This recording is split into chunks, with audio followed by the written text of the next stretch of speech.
difícil te encontrar em cada pensamento meu, em cada passo que eu dou.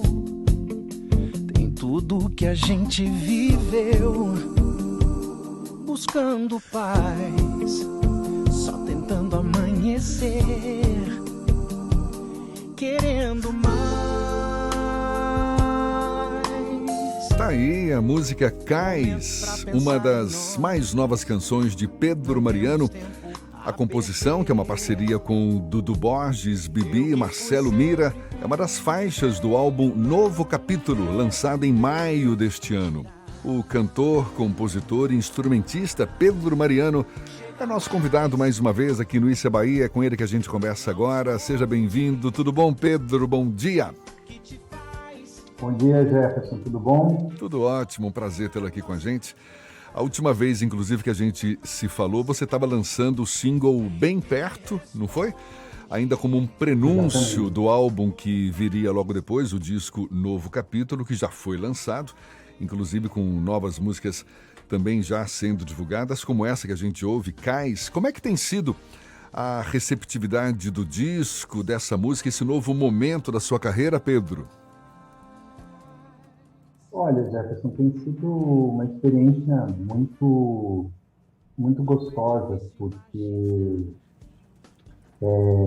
na verdade, tem um misto de sentimentos, né? Porque foram 3 anos fazendo disco, dentro de uma circunstância inédita e inesperada, né? Porque esse disco foi todo feito dentro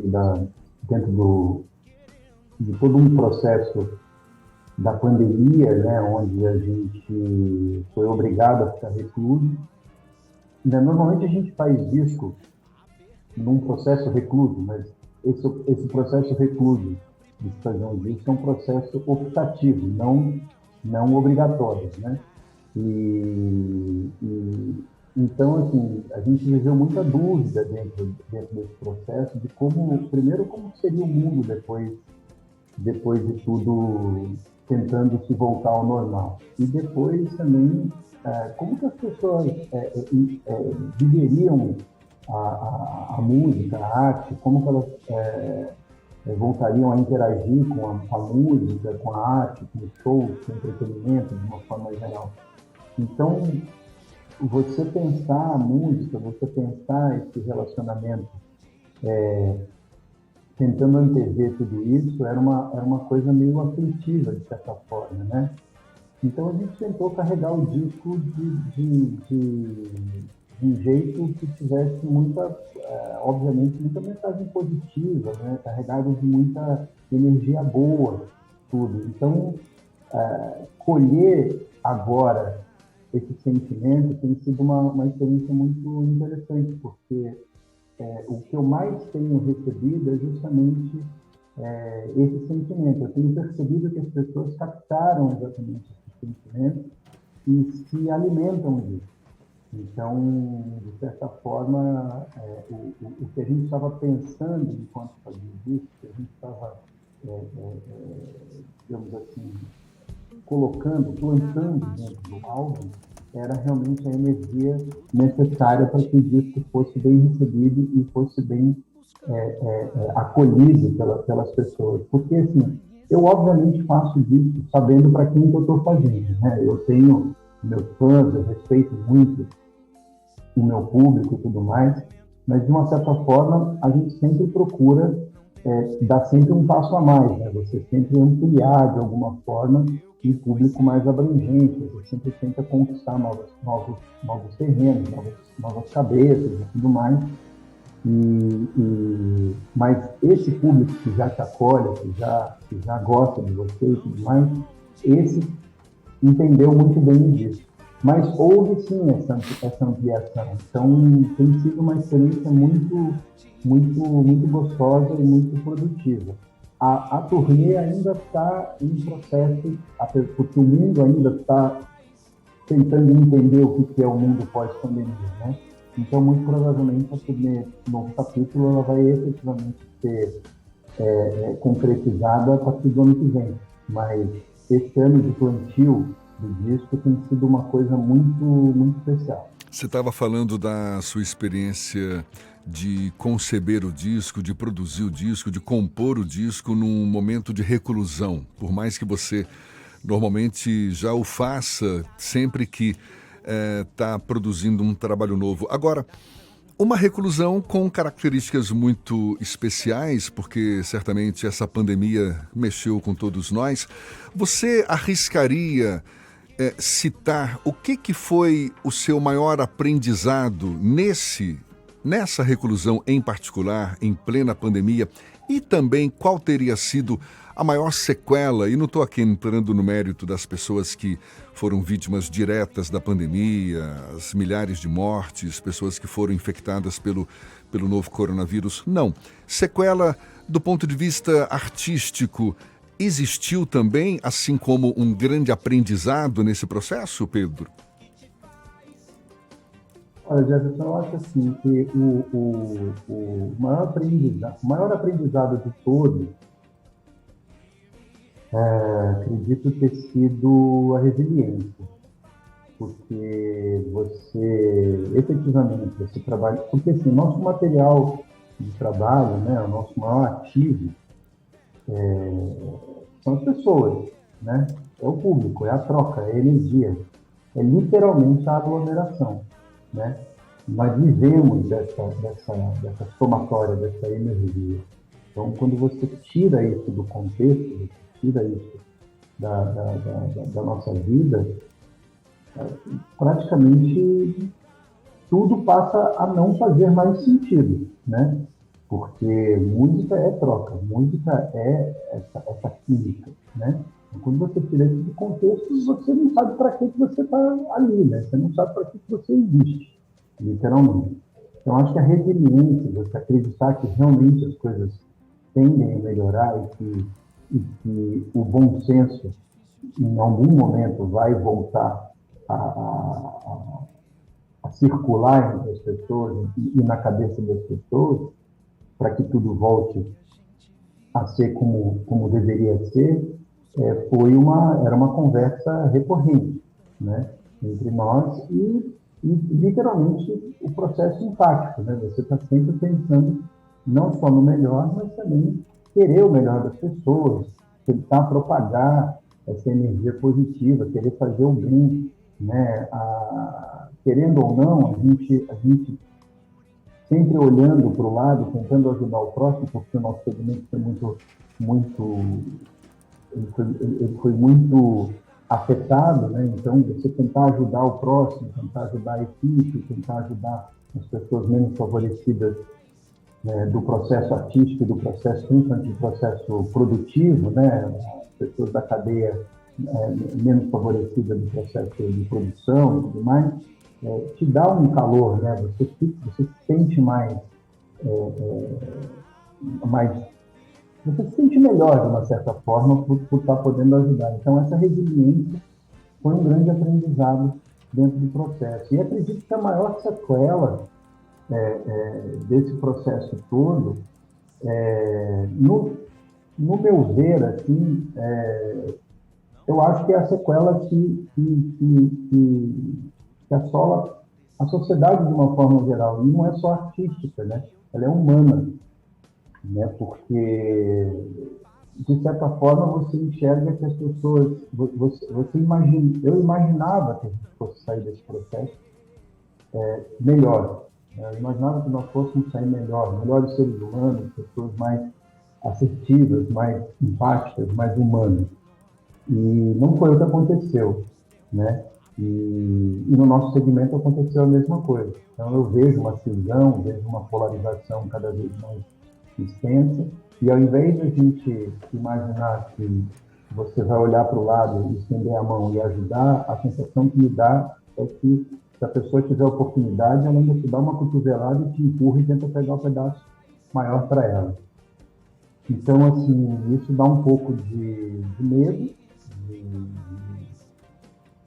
de incômodo, mas, de novo, prefiro olhar para a primeira parte da resposta e acreditar na resiliência, acreditar que esse é o melhor caminho para que as coisas melhorem. Porque eu ouço o disco, eu ouço o resultado, e eu não posso acreditar que 3, anos de energia positiva jogada num álbum, resultando num álbum bonito, num álbum que as pessoas gostam, que eu vou ficar mirando só o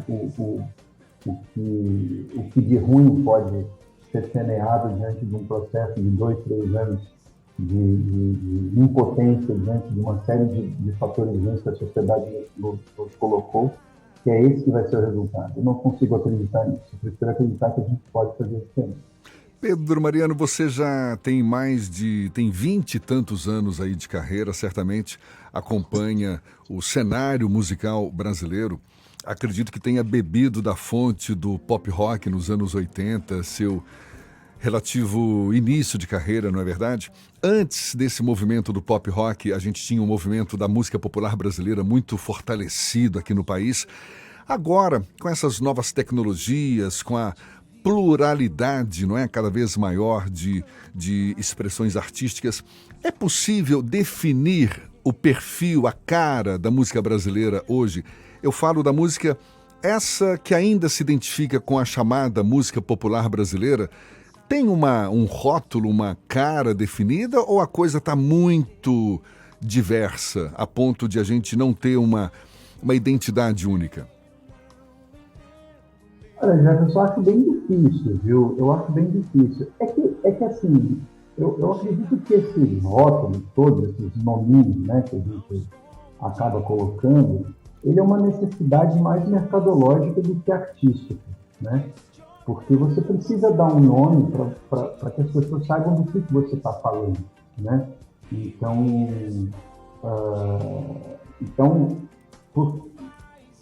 só que tem alguns segmentos que eles são mais claros, eles são mais evidentes, né? Quando você fala rock, você não tem dúvida do que você está falando. Quando você fala do axé, da axé music, você não tem dúvida do que você está falando. Quando você fala do samba, você não tem dúvida do que você está falando. Mesmo que dentro do samba você tenha subdivisões, né, você não tem dúvida do que você está falando. Porém, alguns segmentos eles foram sofrendo algumas interferências da globalização, da modernização, e justamente essa interferência da música pop mundial, que acabou deixando a coisa um pouco meio confusa, não para as pessoas que ouvem, porque quem gosta ouve música e não está muito preocupado com isso, na verdade. Mas acabou ficando um pouco confuso justamente para quem sabe do que está falando. Então, que são as pessoas que trabalham no mercado. Então, a MPB pura e simples, essa que você está falando, na minha concepção, não estou dizendo que é uma concepção definida por muitas pessoas ou por um segmento, definida por mim, na minha cabeça, ela não existe há muito tempo. Ela deixou de existir já há muito tempo. Ela é feita pelos grandes nomes da MPB que construíram ela, e ela não é mais feita. Ela não existe mais. Ali, acredito eu que no começo dos anos 90, ela ainda perdurou um tempinho, depois ela não existiu mais. Ela não teve mais, não houve uma passada de bastão, entende? Porque essa passada de bastão, a nova geração, a qual eu incluo, não faz esse som, não faz essa. E eu acredito que a modernização desse som não acompanhou, digamos assim, o que esse segmento tem no seu DNA. Porque a MPB ela trazia algumas características que eram muito claras, muito fortes na sua natureza pura, né? Ela falava do seu país, ela falava das suas características naturais. Muitas delas tinham uma característica de sociopolítica muito forte, né? Que impunham, de certa forma, sociopoliticamente. E era uma música que cruzava oceanos, né? Acho que tirando o cruzar oceanos, nada mais disso tem. Entendeu? E hoje em dia ela cruza o oceano por outros motivos, não pelos motivos que cruzavam anteriormente. Mas isso não faz nenhum tipo de julgamento de valores, entendeu? Eu não faço nenhum julgamento de valores em cima disso. Eu digo que é uma característica por conta da globalização. A internet fez com que não só nós artistas, fôssemos ouvidos no mundo inteiro, como tudo que acontece no mundo também chegasse aqui de uma forma muito mais rápida e muito mais automática. Então, por exemplo, os artistas que explodem no mundo inteiro, que levavam 3, 4, às vezes 6 meses, 1 ano para chegar aqui no Brasil, hoje chegam automaticamente quinta-feira à meia-noite, entendeu? Pelas plataformas digitais. Então, a gente é influenciado 24/7, o tempo todo. Então, não tem mais esse delay. E isso não tem mais como fugir disso. Imagino. Entendeu? Então, eu acho que a música brasileira, de uma certa forma, ela é uma fotografia do que é o mundo. Então, não é um problema da música brasileira. A música mundial, ela caminha assim. Dificilmente você vai ter mercado no mundo todo que tenham segmentos tão naturais à sua cultura, 100%, entendeu? Assim, acho difícil, a não ser que seja um segmento, digamos assim, como é o sertanejo puro, né? Como é a música, como é o fado, como é o tango, né? Como é a música africana, como é o okotô no Japão. Isso são segmentos culturais, segmentos étnicos. Aí você não vai ter interferência. Afora isso, como diria o velho ditado, o dinheiro fala mais alto, money talks, entendeu? E aí as gravadoras imperam e a gente corre atrás, entendeu? Maravilha. Eu não vejo problema nisso, entendeu? Eu não vejo problema nisso. Isso não é uma crítica, é uma simples constatação. Pedro, para a gente encerrar, a gente está conversando aqui com o cantor, compositor e instrumentista Pedro Mariano. Você falava há pouco que a turnê desse novo disco, o novo capítulo, ainda está em produção, está em fase de elaboração, mas dá para antecipar já, pelo menos, quando é que a gente vai ter um show seu aqui em Salvador? Olha, Jefferson, eu tive aí, foi mês passado, mês retrasado, agora não me lembro, porque esse horário da manhã o cérebro ainda está em fase de aquecimento, já ele pega no tranco, eu me recordo. Mas, assim, eu tive aí no TCA fazendo show, e eu lembro de ter feito uma promessa que eu vou cumprir. Que no primeiro trimestre do ano que vem estarei no TCA levando show novo capítulo, e isso está em curso. Então, estaremos sim. A turnê já está sendo desenhada, começa já em janeiro aqui em São Paulo, a gente vai fazer Rio de Janeiro também, e depois subir para Salvador ainda no primeiro trimestre. Maravilha. Pedro Mariano, olha, um prazer conversar com você, seja sempre bem-vindo e certamente muita gente aguardando então por esse show que vai estar divulgando o novo disco, o novo capítulo. Com certeza, sempre que tem show, sucessos também de outras épocas são resgatados. A gente fica nessa expectativa. Pedro, mais uma vez, muito obrigado, sucesso sempre, até uma próxima então. Obrigado, Gerson, obrigado a todos da tarde, um prazer enorme, obrigado pelo espaço. Um beijo, bom dia a todos. Eu que fui sempre por inteiro.